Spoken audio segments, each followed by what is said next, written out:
రాష్ట్రాన్ని మామూలుగా పందికొక్కులు ఉంటాయి, అడవి పందులు. పందికొక్కుల కంటే అడవి పందులు మంచి ఎగ్జాంపుల్.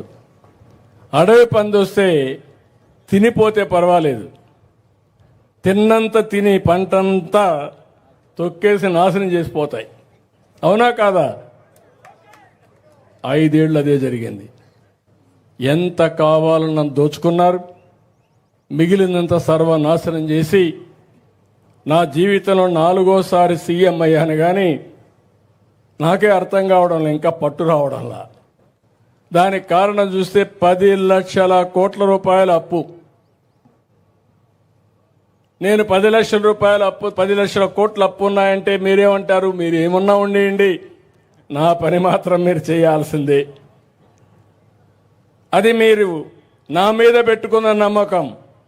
ఎన్ని కష్టాలున్నా, ఎన్ని ఇబ్బందులున్నా ఈయన కోటేస్తే మనం సురక్షితం, రేపు అన్నీ అయిపోతాయని నా మీద నమ్మకం పెట్టుకున్నారు మీరందరూ.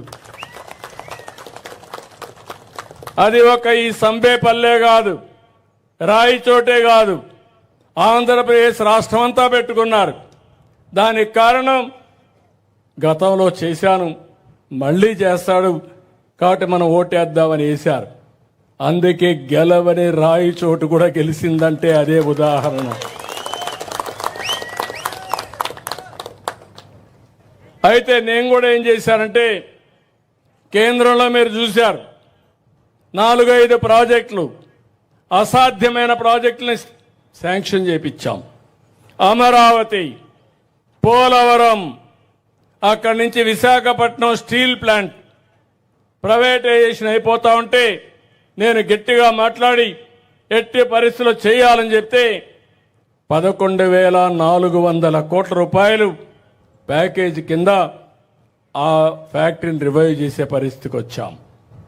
విశాఖపట్నం రైల్వే జోన్ ఇచ్చారు, ఆర్థికంగా కొద్దిగా సహాయం చేశారు, నిలదొక్కునే శక్తి వచ్చింది. అదే మరిగా ఎప్పుడో ఒకటి గుర్తుపెట్టుకోండి, ఎవరైనా కాఫీ ఇస్తారంటే గౌరవంగా ఒక రోజు ఇస్తారు. మనతో బాగా మాట్లాడుతున్నారంటే మనం కూడా వాళ్ళకు ఉపయోగపడుతున్నామంటేనే మాట్లాడతారు, లేకపోతే మాట్లాడరు. ఒకసారి మాట్లాడతారు, రెండోసారి కనబడిస్తే ఏమంటారు, రోజు ఇదే పని మీద వస్తున్నావు, మీ దగ్గర తప్పించుకోవడానికి ప్రయత్నం చేస్తారు. ఇది సహజం. బంధువులు కూడా, స్నేహితులు కావచ్చు, బంధువులు కావచ్చు, కుటుంబ సభ్యులు కావచ్చు, మన శక్తి పైన మనం నిలబడుకోవాలి. అందుకే నేను కష్టపడుతున్నా, మీకు కూడా డబ్బులు సంపాదించే మార్గం నేర్పిస్తా. అందుకే నేను ఒక మాట చెప్పాను ఎన్నికల ముందు, మీరందరూ గుర్తుపెట్టుకోవాలి, సంపద సృష్టించాలి, సంపద వల్ల ఆదాయం వస్తుంది, ఆదాయాన్ని సంక్షేమానికి అభివృద్ధికి ఖర్చు పెట్టాలి. ఇది నిరంతరం చేసుకుంటూ ముందుకు పోవాల్సిన అవసరం ఉంది. ఈరోజు అందులోనే మీరు చూస్తే 64 లక్షల మందికి పింఛన్లు నేను పెంచే కార్యక్రమం తీసుకున్నానంటే 3,000 రూపాయల పింఛన్ని 4,000 రూపాయలు చేశాను. దివ్యాంగులకు 3,000 నుంచి 6,000 చేశాను. కిడ్నీ పేషెంట్లు కానీ, లేకపోతే ఎయిడ్ పేషెంట్స్ కానీ ఇలాంటి వాళ్ళు ఉంటే 10,000 చేశాను.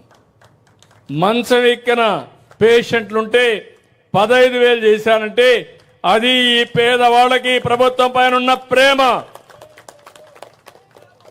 మీరు ఇంకొక పక్కన చూస్తే ఒక ఆంధ్రప్రదేశ్లో మనం ఇచ్చే పెన్షన్లు మీరు చూసినప్పుడు